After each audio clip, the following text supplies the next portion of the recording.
Pembahasan pertama, analisa fundamentalnya saham BIRD. Pembahasan kedua, perhitungan valuasinya saham BIRD. Video ini berdasarkan kondisi 17 April 2023. Kita langsung ke bagian ekuitas. Ekuitas itu harta di luar hutang.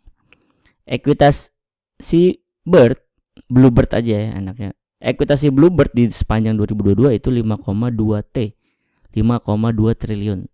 Tahun sebelumnya 5T, sebelumnya 5,1 T, sebelumnya 5,3 T. Jadi 5,2 T ini, 5,2 triliun ini, kalau dari sepanjang 4 tahun terakhir dia adalah yang terbesar kedua. Yang pertama justru di 2019, 5,3 T. Dia yang kedua. Oke. Jadi kalau dibandingin secara jarak dekat tuh maksudnya tahun sebelumnya ya, tahun 2021, dia terjadi peningkatan. Tapi kalau dibandingin sepanjang 4 tahun terakhir, karena ini laporan keuangannya 4 tahun ke belakang doang, maka dia posisinya cukup bagus. Nggak paling bagus, paling bagusnya di 2019 dia bagus aja ya. Nggak jelek, nggak cukup bagus aja, karena dia posisinya nomor 2. Sekarang kita ke laba. Laba Bluebird di 2022 itu 358 miliar. 358 miliar ya benar. Tahun sebelumnya 7,7 miliar, sebelumnya minus di 2020 161 miliar. Ya kita bisa maklum 2020 ada apa? Ada pandemi ya kan, siapa juga yang pergi-pergi ya kan, pergi-pergi naik taksi pula ya kan. Udah mana kita nggak boleh keluar, lagi keluar naik kendaraan publik umum udah. Jadi sangat wajar di 2020 dia turun, bukan turun, bahkan sampai rugi 161 miliar. Oke. Kalau dibandingin jarak dekat ya, jarak dekat. Tahun sebelumnya ini sadis banget ya, naiknya 4.546% ya. Dan kalau dibandingin selama 4 tahun ke belakang ya, di 2019 aja labanya udah kalah. Ya, jadi sekarang dia sepanjang 2022 laba terbesar selama 4 tahun terakhir. Oke. Jadi labanya paling besar selama 4 tahun terakhir, paling tinggi. Ekuitasnya kedua terbesar selama 4 tahun terakhir. Bisa disimpulkan fundamentalnya si Bluebird ini mewah. Oke. Kita mau masuk ke pembahasan kedua, ke tentang valuasi atau sering disebutnya harga wajar. Tapi boleh minta like dan subscribe-nya ya, biar kayak YouTube gitu, YouTuber yang lain gitu, di tengah-tengah video minta like dan subscribe-nya. Oh ya, buat yang baru pertama kali nonton video dari channel Saham Nyantai ini, saya mau izin ingetin sesuatu, yaitu ada 3 kriteria suatu saham itu layak atau tidak untuk diinvest. Kriterianya adalah 1, fundamentalnya mewah apa enggak. 2, valuasinya masih murah apa enggak. 3, prospeknya masih cerah apa enggak. Ya. Yang salah biasanya orang merhatiin cuma dari harga. Harganya mumpung murah nih langsung dibeli. Dia nggak merhatiin fundamentalnya gimana gitu ya. Atau yang kedua tapi lebih bagus dari yang pertama. Yang kedua adalah fundamentalnya bagus nih, dia baru pertama nih kayaknya, baru belajar fundamental gitu. Fundamentalnya bagus nih, misalnya kita di Bluebird, bagus nih, labanya meningkat, ekuitasnya membesar. Atau mungkin dia nggak belajar tapi denger terus baca berita kan suka gitu kan, laba meningkat segini, terus dia langsung beli. Dia lupa ngecek valuasinya. Jadi perhatiin dua-duanya nih. Ini minimal banget, minimal ngegabungin dua-duanya, fundamentalnya mewah dan valuasinya masih murah. Syukur-syukur kalau bisa ngedalamin sampai ke prospeknya, didalemin gitu ya. Terkait 3 kriteria suatu saham layak invest atau enggak, saya punya bocoran saham-saham yang bagi saya layak invest ya. Saham-saham yang bagi saya layak invest ini udah memenuhi fundamentalnya mewah ya, kayak Bird tadi, labanya meningkat, ekuitasnya membesar. Valuasinya masih murah. Kalau Bird belum kita bahas nih, akan kita bahas setelah ini. Dan prospeknya bagi saya masih cerah. Nah, 3 saham layak invest ini bocorannya bisa Anda akses ya, yang linknya saya taruh di deskripsi. Anda bisa ambil sekarang juga atau nanti setelah nonton videonya sampai selesai. Oke, kita balik ke Excel. Saya pribadi ngitung valuasi suatu saham, ngitung kisaran harga wajar suatu saham itu menggunakan proyeksi dividen. Dividen itu apa? Dividen itu jadi perusahaan kan jalanin bisnis kan punya keuntungan. Nah, keuntungannya itu dimakan sendiri sama perusahaan tersebut atau dibagi-bagiin ke investor, atau ada yang dibagiin ke investor gitu ya. Nah, saya menggunakan dividen karena besaran dividen itu sejarahnya ada, datanya ada, historinya jelas, jadi diprediksinya tuh lebih enak gitu. Meskipun nggak semua saham bisa diprediksi gitu aja, tapi kebanyakan saham itu kalau pakai dividen historinya jelas dan bisa diproyeksi dengan lebih mudah gitu ya. Karena kan kalau harga ya itu anak teknikal banget kan yang bisa memprediksi harga, sedangkan investor ya ngeliatinnya laporan keuangan, ngeliatinnya performa, ngeliatinnya laporan keuangan gitu ya. Oke. Di 2019 dia punya keuntungan 126 ya, 126 per lembar saham, tapi dia nggak bagiin sama sekali ke investornya ya. Jadi 0%. 0% tuh DPR ya. Jadi bahas dividen itu simpelnya bahas DPR. Mungkin dia nggak bagiin, mungkin ada alasan tertentu, mungkin ya yang dia siapin, atau dia mungkin ekspansi atau nambah armada segala macam gitu ya mungkin. Di 2020 kena pandemi. Jadi di 2020 boro-boro EPS-nya, boro-boro keuntungannya naik. Sama dengan aja enggak, bahkan malah rugi gitu ya. Dan mungkin dia merasa bersalah nih ya, mungkin ini Bluebird ini adalah perusahaan baik yang loyal sebenarnya sama investor. Cuman karena keadaan tertentu gitu di 2019 dia nggak bagiin karena alasan tertentu gitu ya. Terus dia pengen bagiin di 2020, ternyata di 2020 pandemi yang mana nggak ada yang tahu gitu ya. Sehingga sebagai rasa bersalah dia, bahkan meskipun dia lagi rugi, dia tetap bagiin dividen ya 36. Dia lagi rugi 64, dia bagiin 36. Maka DPR-nya 156%. Ya. Nggak enak tuh dia. Mungkin dia nggak enak 2020 nggak bagiin lagi gitu ya. Di 2021 keuntungan dia 3, mungkin dia nggak enak lagi ya.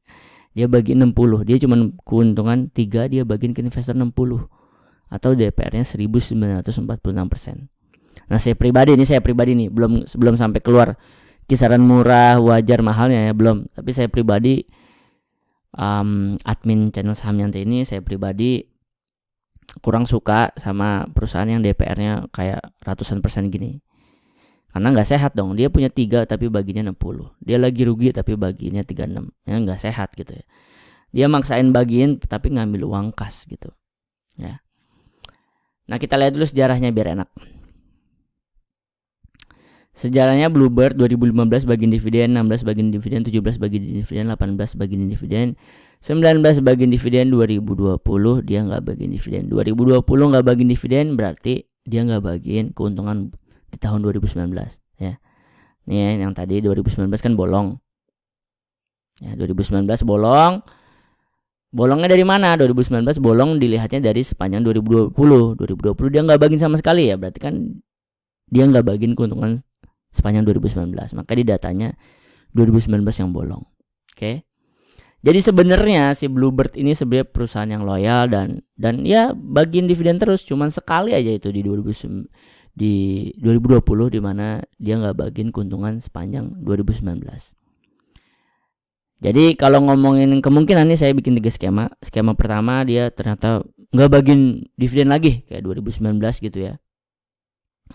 Apakah ada kemungkinannya? Ada kemungkinannya. Tapi kalau ngomongin kemungkinannya besar apa kecil, kecil banget gitu. Menurut saya ini 2019 dia nggak bagiin hilaf aja gitu. Lagi dia hilaf tahunya 2020 malah pandemi gitu. Jadi dia merasa bersalah terus ngasihnya 156% gitu DPR-nya. Mungkin gitu ceritanya ya. Terus skema default, skema confident saya di 50%. 50% dari mana ya? Karena perusahaan-perusahaan yang rutin bagi dividen ya seperti Bluebird ini itu biasanya bagiin di angka 50% DPR-nya. Terus skema optimis saya dia bagiin di 100%. Nah, sekarang di 2022 dia udah punya keuntungan 143.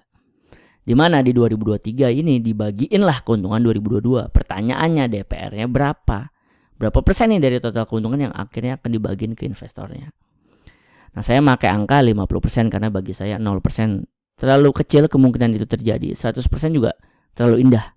Jadi saya pakai 50%. Sebelum saya pencet enter 50% di sini ya, saya mau ngasih tahu dulu ini bahwa perhitungan kisaran harga wajar ini berlakunya sampai kapan sih ya. Jadi sepanjang sejarah dia tuh suka bagi-baginya di bulan Juni, cuman September doang. Cuman di 2021 aja dia di bulan September, selebihnya Juni. Jadi bisa dibilang perhitungan ini untuk sampai Juni 2023. Sekarang kan April, berarti Mei, Juni, ya 2 bulan. Jadi perhitungan ini adalah 2 bulan dari sejak video ini diterbitkan. Sejak video ini dibuat di 17 April. Oke, kita masukin DPR 50%. Maka harga murahnya Bluebird ada di 716. Harga Bluebird sekarang di 17 April 1640 alias udah kelewat 56%. Harga wajarnya ada di 1000, udah kelewat 35%. Harga mahalnya ada di 1400, udah kelewat 13%, baru aja kelewat ya. Jadi kalau Anda datang saya, Anda teman saya, Anda mau masuk ke saham Bird ini, terus Anda nanya, "Gimana nih? Tolong dong kasih saran." Ya, saya akan bilang seperti ini. Si Bluebird ini fundamentalnya mewah, labanya terus meningkat dari tahun ke tahun, ekuitasnya juga terus membesar, tapi valuasinya udah nggak murah. Valuasinya di harga wajar aja udah enggak, ya udah kelewat 35%. Jadi sekarang udah jatuhnya udah di harga mahal. Bahkan di harga mahalnya aja udah kelewat 13% gitu. Jadi saya balikin ke Anda, terserah Anda masih mau masuk atau enggak, terserah Anda. Oke. Nah, kita sudah di ujung video. Sekarang ada 3P. Pengumuman, penawaran, peringatan. Pengumumannya saya mau bahas part 2-nya saham Bird ini. Part 2 akan ngebahas tentang perhitungan resiko dan reward kalau mau hold sampai 2 tahun ke depan ya.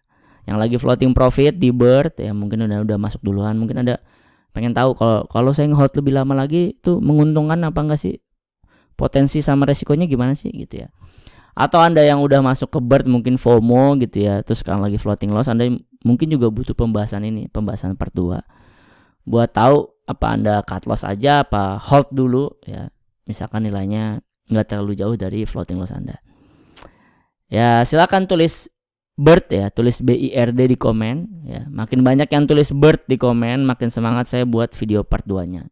Kalau sepi komen ya buat apa saya lanjutin videonya gitu ya. Oh ya, di subscribe juga channelnya, channel Saham Nyantai, biar dapat notif pas saya upload part 2-nya. Itu tadi pengumuman. Sekarang penawarannya adalah kalau Anda mau dapat template Excel-nya nih, dan ilmu di balik semua hal yang Anda tonton, kayak murah itu berdasarkan apa, wajar itu apa, mahal itu gimana, perhitungannya gimana gitu ya. Terus hal-hal lain seperti dividend yield nih apa, kok dikuningin, apakah penting banget, penggunaannya gimana gitu. ROE apa, per gimana, hutang gimana, komposisi saham gimana. Dan terutama tadi template Excel biar Anda bisa hitung buat seluruh saham yang Anda miliki. Itu saya punya course yang namanya SNET. SNET itu singkatan dari SNET, itu singkatan dari Saham Nyantai Excel Template ya. Channel ini kan namanya Saham Nyantai ya. SNET, Saham Nyantai Excel Template. Yang ketiga, peringatan. Saya sudah sediakan bocoran 3 saham yang like invest ya tadi. Dan ini gratis, jadi jangan sampai nggak diakses ya. Dapat saham yang like invest menurut saya. Oke, jadi kesimpulannya adalah Anda kalau mau nonton saham video analisa Bird part 2, silakan tulis BIRD di komen. Terus kalau Anda mau bisa nganalisa sendiri, terus dapat template Excel-nya sehingga Anda bisa ngitung buat saham-saham Anda yang lain, atau Anda pengen tahu cara berpikir dari video ini, silakan beli SNET. Atau kalau Anda mau ngintip 3 saham like invest doang ya, bocorannya gimana, silakan Anda dapatkan bocorannya. Nah, link tentang SNET, link beli SNET, link akses bocoran saham like investnya, ini dua-duanya saya taruh di deskripsi. Ya silakan Anda langsung ke deskripsi aja. Anda pilih klik link yang Anda mau. Oke. Kurang lebihnya mohon maaf. Assalamualaikum warahmatullahi wabarakatuh.